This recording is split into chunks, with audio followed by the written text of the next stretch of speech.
welcome to the first show, West Coast Battle Media. We are officially here. Welcome all. We got a nice little show for y'all. I'm here with one of my co-hosts.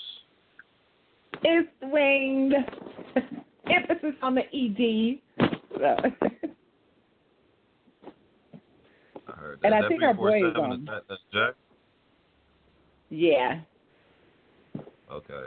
Jay, are you on? Pardon itself. Your favorite mustache. I was letting my phone charge. It was acting stupid. All right. Without further ado, we're going to go ahead and get right into it, man. We got the man of the hour right now. Good brother right here. B-Dot's on the line. Yo, what's going on with you, King? Nothing much, man. Hanging in there. How y'all doing? Good as always. Can you guys hear me well? Yeah. Yeah, we can hear. Yeah, you good. Okay, no doubt. Yeah, first of all, I just want to say I appreciate you, taking the time, man, coming on. Apologies for the technical difficulties. Oh, no, you all good, brother. I appreciate y'all having me on, man. It's always a pleasure. I ain't even going to start preaching man. to you. I'm not even going to start preaching to you. I'm going to let Nico take over because I'm just the co-host this time. Mm-hmm. Okay. I feel it. Because I seen your post. I'm just going to let you know that. I seen your post. I heard about your post. So I'm going to say we can talk about it. We can talk about it. You know me. I'm an open book, so we can talk about it. All right. Hey, let's get right into it, man. I seen that post earlier today, man. I kind of looked at it and I was like, nah, it can't be true. And I went back at it and I was like, oh, he didn't delete it. He didn't edit it. Oh, he's serious. So, man, what's going on, man? What's going on in the mind of B-Dot right now? I kind of feel like I think people's perceptions of quote unquote leaders or people that get out there and kind of put themselves in leadership roles, whether we do it knowingly or unknowingly, I think the perception is that we're ready for everything that it entails. And I think for myself, there's some self-mastery that I still need to work on in terms of how I handle contention. Not so much in the ring, but outside of it and afterwards, like the aftermath of what I say in these battles. I got to do a better job dealing with the contention that comes with it, and I kind of feel like if I'm in a position that I'm in, somewhat of a leadership role or somewhat of a someone that people may look up to or go to for answers, I need to get myself 100% right before I continue. You know what I'm saying? Because then I'm gonna put myself in a position to make mistakes, and we're all humans. I'm not saying that I shouldn't be allowed to make mistakes. However, when you're dealing with something so fragile and so important as the liberation of our people mentally, when you're dealing with that, I don't think that you can afford to make too many mistakes, and I don't think that you can afford to put yourself in a certain light, in a certain place. You know what I mean? And kind of to give people an opportunity. Those that have been hating for a minute, I don't want to put myself in a space to give them an opportunity to then try to point to my actions and try to say what I'm saying is illegitimate. Try to say, well, Black Power doesn't work because this brother gets upset and gets rattled and gets frustrated and things of that nature. So there's a lot of self-mastery that I still need to work on. And, one of my favorite people in the whole wide world, Malcolm X, whom I named my son after, I think he was the best, the greatest leader we've ever had in terms of self-mastery in all levels. Like, he was articulate, he was smart, he was witty, but he knew how to deal with contention very, very well. Even when he fell out with the NOI, even when he fell out with the Honorable Elijah Muhammad, he dealt with those questions very well. He never got rattled or never got too or never let his emotions show too much. So with me, with battle rap, I feel like I'm able to present the information brilliantly. I really feel like what I've done inside the ring has been outstanding. However, dealing with the contention outside of the ring, I wouldn't grade myself too well with that. I'll give myself like a B minus. I think I need to do a better job with that. And so if I'm not ready for the contention that comes with the information that I disseminate, if I'm not ready for the contention that comes with that after the battle, I feel like I got a little bit of work to do on myself. You know what I mean? And I kind of want to take some time, whether it be never battling again or whether it be taking a whole year off. I kind of want to take some time to reevaluate what I'm doing, reevaluate the purpose of it, and reevaluate how to deal with the contention afterwards. So that's kind of where I'm at right now. Let me ask this. Okay, I said I was going to be quiet, but I can't. No, I don't want you to. I don't want you to. Let's build. I feel like, how can I put it? I feel like I get where you're coming from, but I feel like that's almost saying that you lost niggas are right, and I'm going to fall back. Because, no. like I said to you on that post, the contention only comes by way of misunderstanding or just ignorance at its best.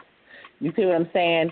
A big, right. And that's what I was trying to say the other night. A big part of this whole, I guess, persona, so to speak, of what people do, the miseducation of B-Dot is the fact that you want to entangle you with, they want to entangle consciousness and religion. They want to like entangle it all together. Mm-hmm.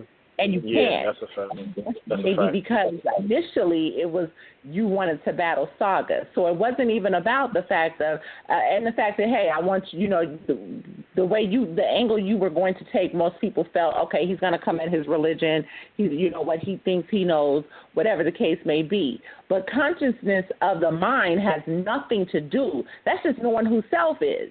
You know what I mean? Mm-hmm. Where you came from, where you're going to, and I thought that we all grew up on those things. But again, the generations have changed so drastically. Parents have gotten much younger, and those teachings of self are very non-existent almost. So right. The way I look at it is, you do us a disservice.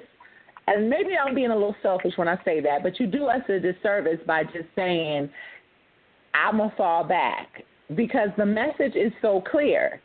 Like I told you the other night, it was like people who didn't know who B-Dot was like, okay, like people was like, Wayne, I didn't know that this brother was this. I didn't know that he was that. Now I get it. You don't realize, or maybe you do, but I feel like if you do realize, you take it for granted how much more positive there is than the negative response. This is battle rap. The negative is always going to be the positive. If that sounds so weird to say, but it's true. No doubt. And not to cut you off, but to interject real quickly, that's what makes me feel okay.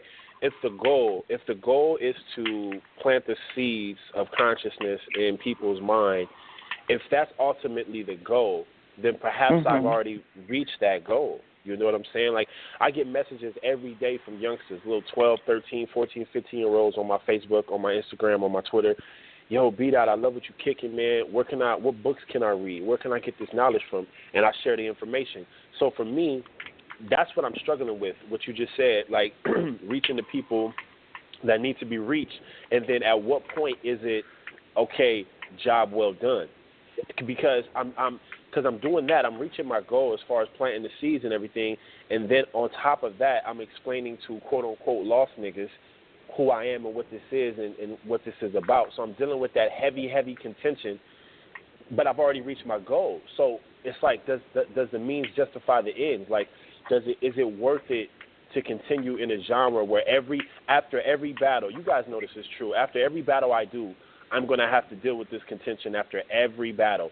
But I've already dropped enough seeds in, let's say, the Strick battle. I've already dropped enough seeds in the Danny Myers battle, to me, to make myself legendary and to make the information, because it's not even about me, that's egotistical, but to make the information attractive. I've already done that. Like, so for me personally, I have to ask myself, okay, B-Dot, what is the goal? What is the goal here moving forward? You've already made knowledge and consciousness and information attractive. You got brothers hitting you up every day still talking about the Strick battle. If you were to stop right now, I think that people would still hit you up and ask you information that you disseminated in the Strick battle, in the Danny battle, and whatever the case may be, even in the Cortez battle. So if that's the goal, I'm struggling with if that's the goal itself, and if I've already reached that goal. Well, see, and that was what I was going to say next. Because if you're struggling with it, to me, you're not done. Because you'll know when you're done. You'll know when the ultimate goal, not the plan, but the ultimate goal has been reached. Right. In my opinion. I hear you. And it's like I said, it's the contention, it's the yap, yap, yap in my right ear, and then it's the whispering in my left ear from the people that understand what I'm saying. So I'm struggling with that. And if the people understand what I'm saying, and then it comes to a point where I feel like the more battles I do, I appreciate the love, but the more battles I do, it's going to kind of become preaching to the choir. People are already waking up. They already have been, engaged in what I've done in past battles. So moving forward, it's just going to be like, yeah, B-Dot, kick that shit or whatever. And then on top of that, I'm going to have to, after the battle, I'm going to have to hop on a radio show and have a back and forth with a bunch of lost brothers that, want to say whatever they want to say about me. It's just mentally, for me personally, I can't speak for a lot of brothers. Like of course, the Loaded Lux comparisons. One thing about the difference between me and Lux, one thing I have to give him, he's very well, he's very mature when it comes to this. Like, he's very well spoken when it comes to interviews and when he deals with contention outside the ring. You know what I mean? And that's something that I personally need to work on. I be trying to tell people, I'm still a wild one. I kid you not. I hope I never have this conversation. I hope I never have the conversation that I had with the brother the other night. I hope I never have that conversation in person with anyone. But you do know it took Lux a very long time for him to even get there. He has not always been that polished, ever. Probably. And see, I'm just one of them brothers. I had so many people, after I made that post, I had so many people hit me like, yo, you're not supposed to show how you feel. You're not supposed to do this. And listen, I'm not that type of person. I got to tell y'all straight up, like, I'm an open book. And I love to be an open book. Like, I love to be who I am. I love to show how I feel. People can call it whatever they want to call it. They can call it emotional. Because I get that, too. And it's so funny you said that. I got that today when I was saying something. I could give two fucks about what anybody thinks about me because you don't know me. You don't pay my bills. You do nothing for me at the end of the day. Social media will be social media. But you have a lot of people who hide behind identities and memes and avatars and all of this that are too scared to show the world who they really are because they're too scared of that rejection. People like you and I are not scared of rejection because you don't know me. You don't know where I came from. And half of you niggas is probably living in cardboard boxes. You have probably never done anything to lift up anyone. You see what I'm saying? So I'm not, no disrespect to anybody who may have been saying that to you to try to protect you from that, but that's the way I look at it because I get the same thing. I'm a funny person. Yeah. I'm a type of person. I can laugh at myself. I can say certain things. I feel like I can say a lot of things because on my page I have a mixture of friends, family, and just people I've met in battle rap or just supporters. But at the end of course, watchers. But at the end of the day, I don't feel there's certain things that I will keep away, but I don't feel like I have to hide myself because of somebody might be lurking or looking to keep files or all that little BS that they do. You know what I mean? So in a sense, it can be weak because you are a battler, but at the end of the day, what are you going to say? Oh, you felt like I was crying about something that you would say. That's an angle that you're going to take in a battle, and B-Dot is going to kill you on that angle because he probably already knows what you're going to say. You see what I'm saying? Well, so And see, I'm not, I wasn't even thinking, to be honest, I wasn't even thinking about a potential battler trying to use that. Like I said, I'm just the type of brother that's what they do. I understand that. I understand that. And like I said, the post within itself is saying that I'm not even going to battle. You know what I mean? So So when I'm saying how I feel, that's literally how I felt at that moment, and I'm not really worried about too much. I'm just expressing myself like, yo, this shit. I don't think people don't understand. Like, battle rap is a tricky thing because you're just a battle rapper, so you're not really popular, but yet and still you are. It's like its own culture. Fake. It's like its own subgenre. You know what I mean? Like, so you're like Hood celebrity. You're like, that's what it's called. Yeah, you're like a hood celebrity, and it's different. It's different when you're an actual celebrity and you're actually making a certain amount of money, or you're living a certain lifestyle that makes you feel like the means justify the ends. Like, if I'm Drake, or if I'm Kendrick Lamar, if I'm J. Cole, and I'm touring the world, I'm not really worried about what people got to say. Like, because obviously I'm touring the world, I'm going platinum. You know, I'm making major moves that kind of let me know that my work, you know, is what it is. But on a battle rap level, it's like you're still there. Like, you're still there with the crowd. You're still there with the fans. So I feel like you have to be, even a regular battle rapper has to be in a great mental space. And on top of that, I have to be in an even greater mental space because of the information that I'm putting forth and the contention that comes with that. You know what I mean? And how I split the room. I understand that I'm a polarizing figure based off the subject matter.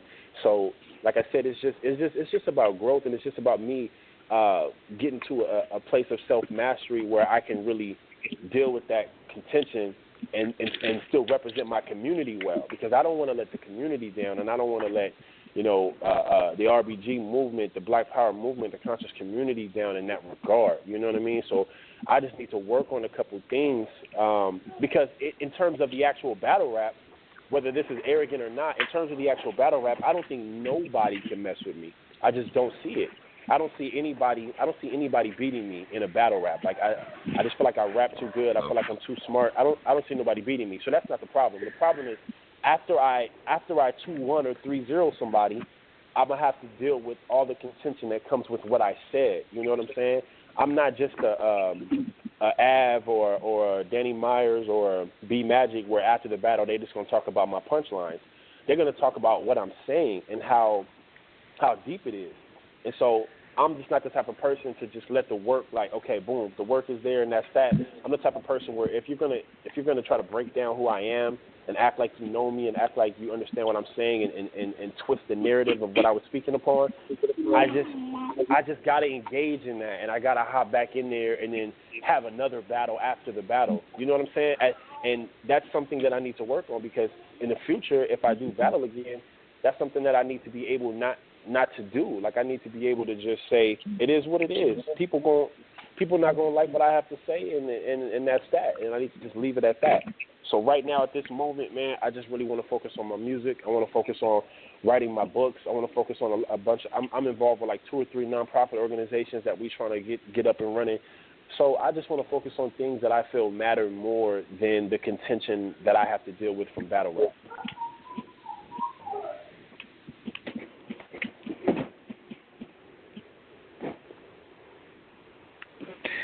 That's what's up. It's that I'm trying to see where everybody is. I'm not running the board tonight. I have my little missus that is trying to get to her father's house. Anyway, yeah, she's bugging me. But no, that's dope. I mean, and that's the thing. You're juggling a lot, but at the end of the day, like, we don't want you to leave battle rap. Let's just put it that way. I guess that's just selfishness, but to me, you bring basically, to me, it's like a breath of fresh air. You know, for a while I thought Saga was you know how you get the new toy and it's like, okay, you play with it for a while, and then when you were a kid, but you know, you played with it for a while and then it was like, okay, I'm done with it. It's not doing anything new for me. And right.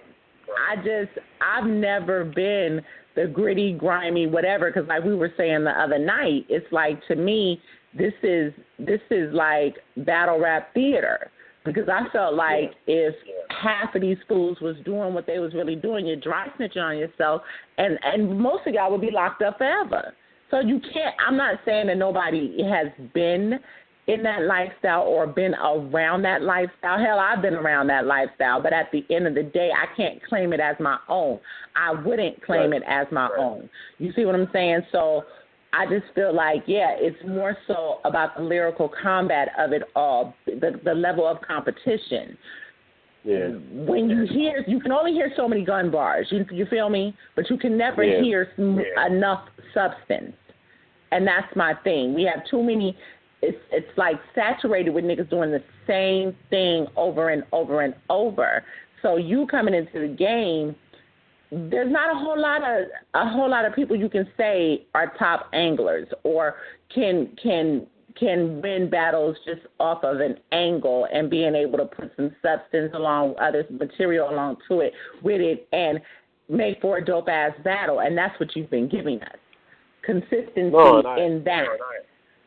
And I appreciate it, Wayne. Like I really do. Like I'm honored. You know what I'm saying? And like I said, it just goes back to you know, if you're a person such as myself and you're coming with the message and you're not necessarily a battle rapper that could just battle every month and take on whoever, then you do have a time frame to work with, or you do have like some type of end goal. Like, you know what I'm saying? So that's the only thing I'm struggling with. I'm struggling with what is the end goal for me in this battle rap genre? Because clearly, I don't care about being quote unquote the best battle rapper like a lot of these guys do, and I don't care about trying to make this a career because I personally don't feel like it's a lot of money to do this for. So I do it for the love. I do it for the money too. I definitely want to be compensated. However, that's not all I do it for, and I do it more for the message. So, like. I appreciate what you're saying. I'm just struggling with whether my job is done or not. You know what I'm saying? And I guess that's up for debate. I guess that's up for, you know, people are going to feel differently about it. But at this current moment, I woke up today, man. I re-listened to the interview with the brothers that was on. I'm actually very disappointed in myself and how I carried myself.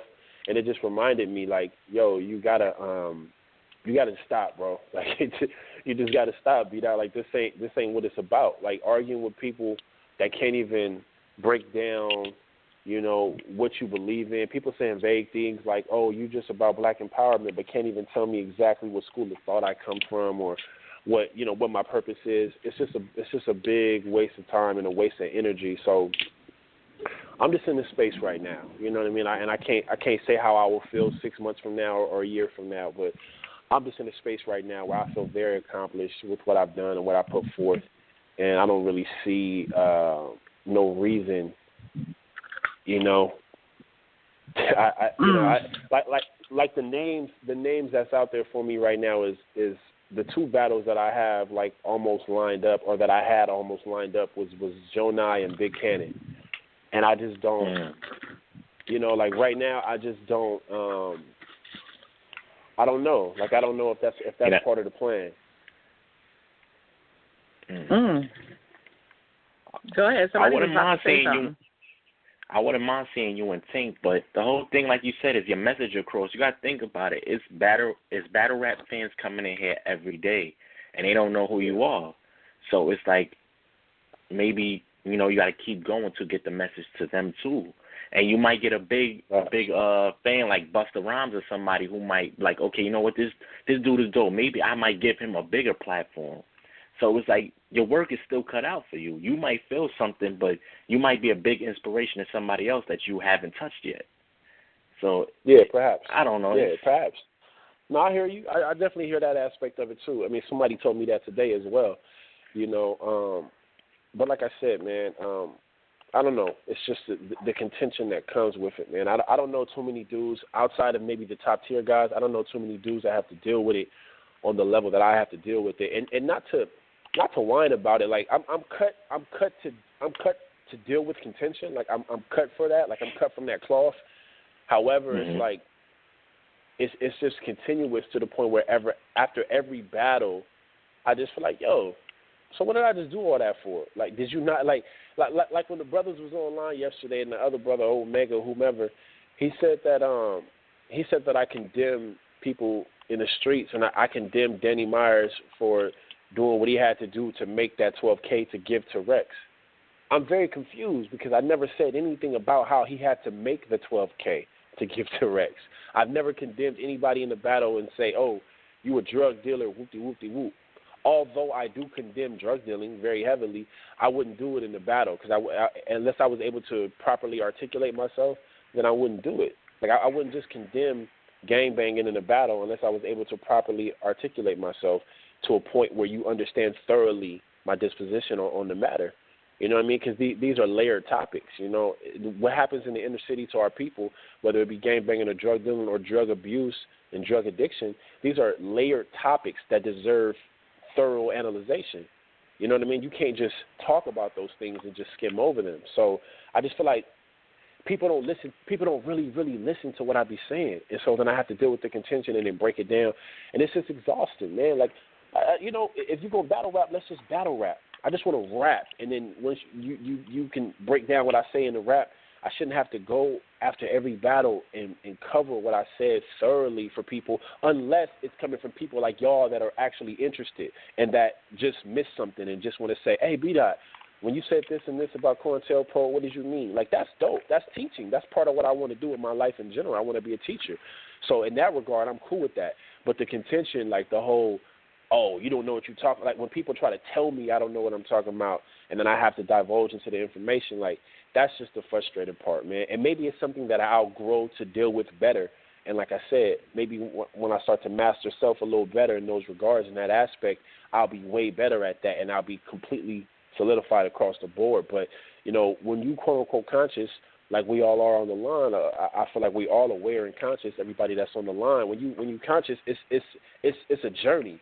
You never, like, you know what I mean? You never get to a point where you just reach like Buddha level, like I got it all figured out. I'm a walking perfect human being. You know what I'm saying? It's always a growth. It's always a process. So I just feel like I'm going through my process. And right now at this moment, the contention that comes with battle rap is more frustrating and aggravating than it is like me looking at it as an opportunity to teach.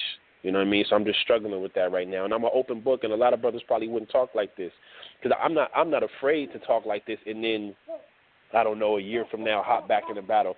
I wouldn't mind this conversation in the ring with somebody neither. You know what I mean? So like that's what it's all about. It's about being a actual human being, man, and speaking your thoughts and being real about what you feel. And I'm just that type of individual. So. Okay. Yo. Nico? Y'all hear me? Oh, there you go. Yeah. What, you got kicked off? Yeah, my bad. Yeah, I'm having some difficulty. This blog talk trying to put me through it today, but we're going to keep rocking. But, yeah, B-Dot, man, I wanted to ask you something, man. As it pertains to consciousness, because you spoke on this the other night, but, you know, I wanted to hear your opinion on this.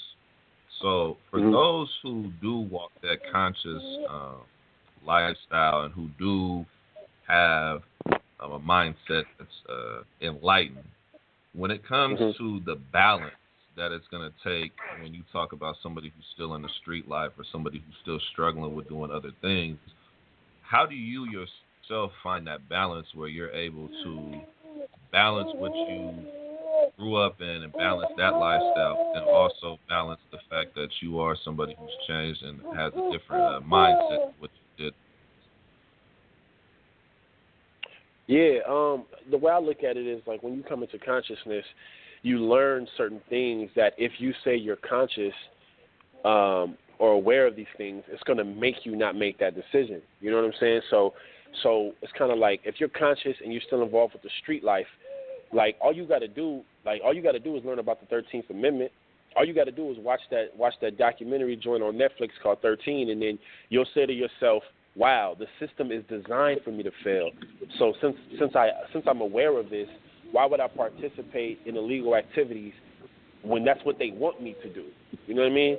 So I think being a part of the streets from a cultural perspective, to me just means, especially from a LA or West Coast regional perspective, it just means still being from your neighborhood or being from wherever you're from and still loving your brothers and sisters from the neighborhoods that you grew up in and you know, the little endeavors that you may have got into when you were younger. But when you come into consciousness, you understand that you can't do certain things anymore and you can't participate in certain things anymore because they're against your people. It's completely the way that white supremacy is designed to be successful.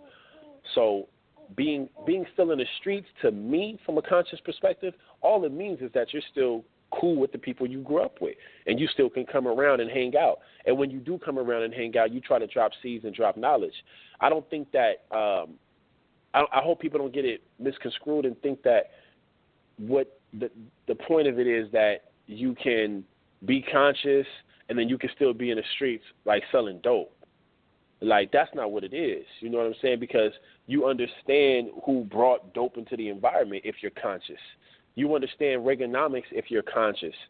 You understand the RICO law if you're conscious. So if you understand all these things, you're not going to participate in these things that hurt your people and put you in a position where you're just going to become another warden of the state and not be able to be free and do what you got to do to help black people liberate themselves and be a part of the fight against white supremacy and against the system. So I feel like it's a thin line between being conscious and street, and then just doing illegal things that are not productive, nowhere across the board. So for me personally, I got a little brother that's doing jail time. He's doing about 17 years.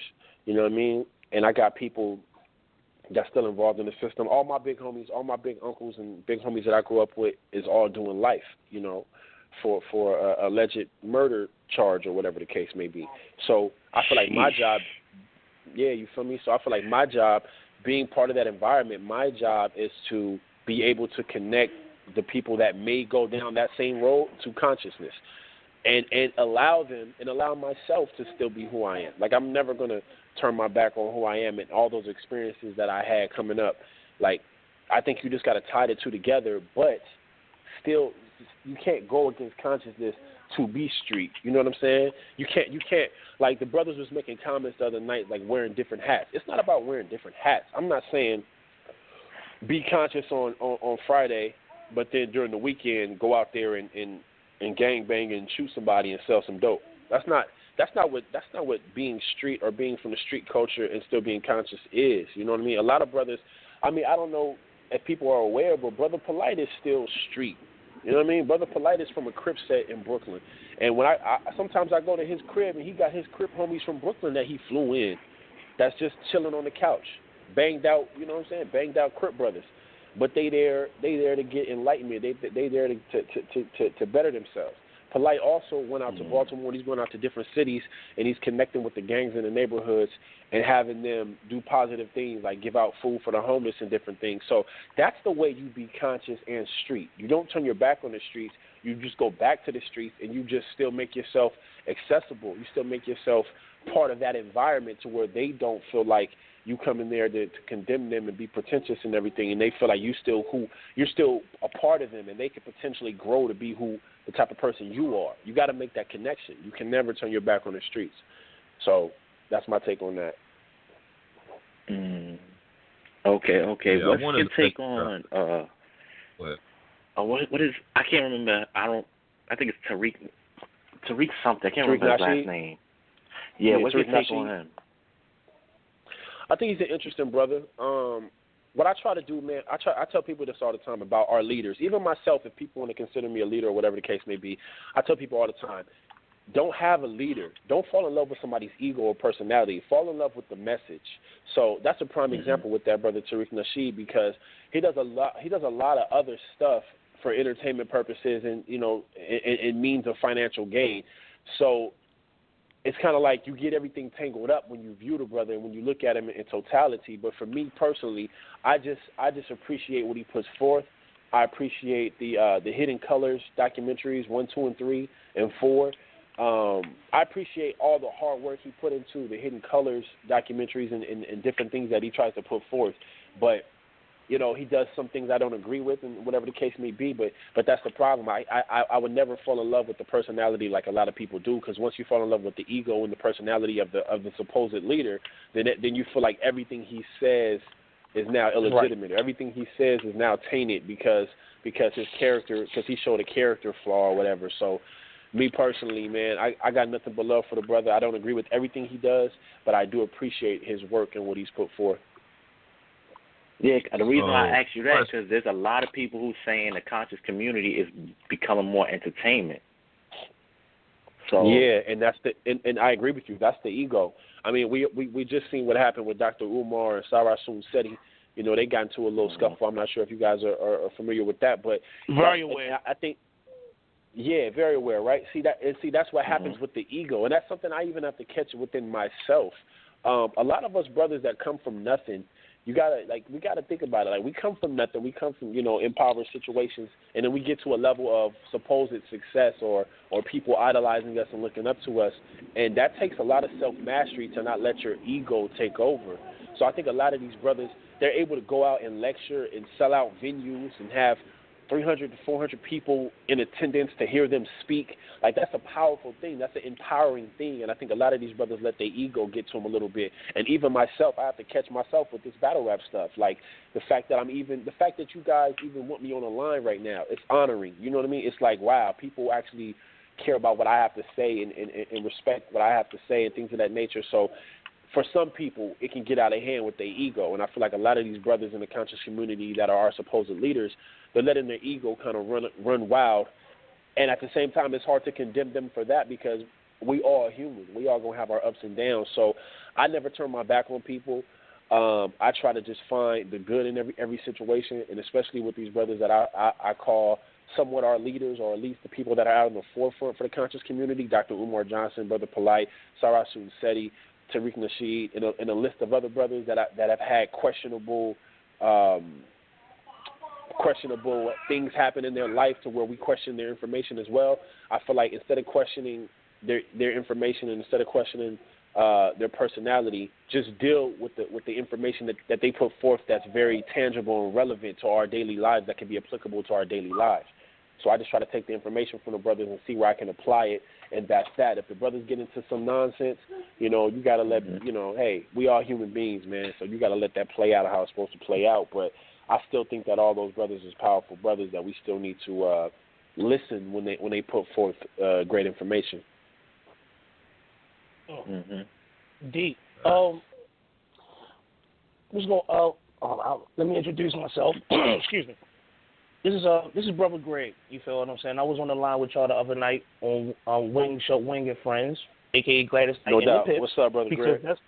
What's going on, brother? You feel what I'm saying? Salute to Nico. I see what you're doing over there, man. Big shout out for real. You feel what I'm saying? That's how we gotta do. We gotta support each other for us to grow as a people. Shout out to Jay. Absolutely. Shout out to Wing as well. You feel me? And there's a few things I want to touch on that you said, so I'm gonna try to make it as quick as possible. When you were talking about Brother Polite still being affiliated, as far as like being in connections with his brothers, you feel what I'm saying? That might still be in a certain type of life, but when they come around him, they're enlightening him. And when you brought up the thing about that when he came down to Baltimore linking up with those brothers, that's actually an organization that I'm a part of, 300 Gangsters. You feel what I'm saying? Okay. Right. You feel what I'm saying? Yep. So definitely when, I totally get where you're coming from when you say that you can still have contact with these people, you feel what I'm saying, but you're trying to put them on a higher level of thinking. And that's going to segue into my second point, because I remember around this time last year or around February or March, you were talking about retiring. And I understand why you were saying that, because you're just like, I'm always going to get backlash. But to put a gem in your ear, you have to think about it. Name a battle rapper that went viral back to back. You going viral lets you know that you touch more people than the Lost Brothers out here that's trying to condemn you for your message and what you say to them. The last battle rapper before you that went, the last battle rapper that went viral before you was in 2012, and his name is Loaded Lux. For what? Why did he go viral? For the same message. So I totally agree with Wayne when she said that we need brothers like you around to keep spewing that rhetoric and that message, because it's not falling on deaf ears. See now, and I will say this, because I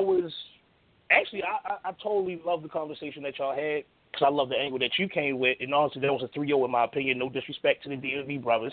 I do live in Maryland. I do live in Maryland. I could get jumped, you know what I'm saying? No disrespect to the brothers. It was a clear point. And see, the thing is, I always looked at it as people would condemn somebody that's doing something positive because they would want to push their imperfections on you and put somebody that's doing something positive on a pedestal where you have to be perfect. No one's perfect. So they would just put how they feel about themselves on you. Like, well, he's doing something positive, so how do I deflect his positivity?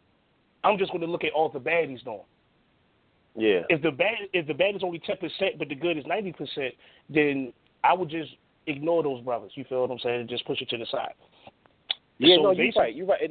Let me make this quick analogy to give you a better perspective on how I view battle rap and what I'm doing. It's like this. This is how I view it. I view it like I'm going to the park around a bunch of whatever you want to call them, street niggas, hood niggas, whatever. I'm going to a park, right, where the hood niggas get together at. I'm going there and I'm trying to preach to them or help them, do better things. And then as I'm talking to the hood niggas, a crowd of people that wasn't at the park pull up to the park, and they're outside of the circle. I'm in a circle with all the hood niggas talking to them, but this other crowd of people starts to develop, and they're listening to what I'm saying, and they're agreeing with what I'm saying and clapping and cheering and rooting for what I'm saying. But the hood niggas that I'm in the circle with still don't understand what I'm saying. If you kind of catch my drift with that analogy, that's how I feel about battle rap, and that's why I get so just frustrated with it, because I feel like somebody like a Jack Boy Maine and the other brother Omega, they speak for battle rap culture, like the diehard battle rap fans and the other battle rappers, my peer group within the genre. I feel like they speak for them. So I feel like I'm in a genre, I'm in the middle of a ring in a circle with a bunch of brothers that just don't like what I'm saying, and I'm pulling in people outside of battle rap because like you said, when it goes viral because of the information, and a lot of them people, for me versus Strick went viral, it got 9 million views, and I would say, I looked at the comments, a lot of them people don't even watch battle rap, you know what I'm saying? Thanks. They just love the information, so I'm pulling in people outside of battle rap to come in and listen to what I'm saying, so then that's when I get boggled in my mind, and I say, well, am I in the wrong genre? Because maybe I should, back to my analogy, maybe I should leave the circle of the hood niggas and just step out of that circle for a second and go talk to the people that I've brought in that like what I was saying, as opposed to continue to deal with the people that don't feel what I'm saying within the culture, within the genre that I'm trying to artistically do it in. You know what I'm saying? So that's the struggle I have internally within myself. And I feel like every time I talk to one of these brothers, whether it be Tink, I had a crazy back and forth with Tink on Angry Fan about a year ago. Whether it be Tink or whether it be the brother, yeah, you remember that? So whether it be Tink or whether it be the brother from last night, I feel like it's the same thing. It's like the same thing. These battle rappers in the diehard battle rap culture, they just don't like what I'm doing, bro. So it's like how much longer do I continue with a job that I feel done? Like the fact that I'm on the phone with y'all brothers right now, y'all appreciate what I'm doing, I feel like, hey, job well done. I got, whether you guys were already conscious, which you probably were, or whether or not something I said sparked you to become conscious and be receptive to what I'm saying, either way, that's a win-win, and that's a job well done from my perspective. You know what I'm saying? So those are the things I struggle with, bro. But I definitely hear what you're saying, and you're definitely correct in terms of, like, that I'm doing something different. I went viral, and different things have happened for me, so I have to kind of just look at it like it comes with the territory, I guess. And that's something I need to work on, like I was saying earlier about my self-mastery and really working on myself and getting better at dealing with the contention that comes after the battle. I think what it is, I'm trying to word it properly. I'm not saying that you're looking for approval from your peers or your coworkers or whatever you want to call them as far as in the battle rap community. I wouldn't say that that's what you're looking for, but the fact that you're getting so much shade from your comrades in the battle rap community can be very disheartening. I say it all the time. You feel what I'm saying? Because how I grew up around brothers, and when they see me make this total switch years and years ago, they're like, what the hell, you about to go back to Africa, nigga? You feel what I'm saying? I'm like, no, let's look at these things from a realistic standpoint. You feel me? Right. Like, there's a lot of intelligent, smart brothers in the hood that would compress their intelligence just because it's not a part of the norm. What you're doing is outside of the norm, and it's not a gimmick. You feel what I'm saying? It's not like you. Right. So what I would say to you personally, I mean, you're a man, you can make your own decisions, but I would tell you to keep going, because not only are you a good battle rapper, and not only are you very conscious and thought-provoking, you actually have other compartments of battle rap that could complement any other battle rapper. Angles, direct insults towards his opponent, you feel what I'm saying? lyrical, bars, delivery, vocal projection, all these things. You dig what I'm saying? Appreciate it, brother. Appreciate it. So, people are going to throw rocks at somebody that they feel as though it's competition. And that's really much all it is. And basically, I understand the humbleness in you when you said that you really didn't like the conversation that you had the other night. But if you really look at it and put it in perspective, you basically broke down why people hate you for basically no reason. Because when you ask them, like, why do you dislike what I'm doing for real, he really couldn't come up with a answer that made any sense. Right. That's a fact. No, that's a fact, man. That's a fact.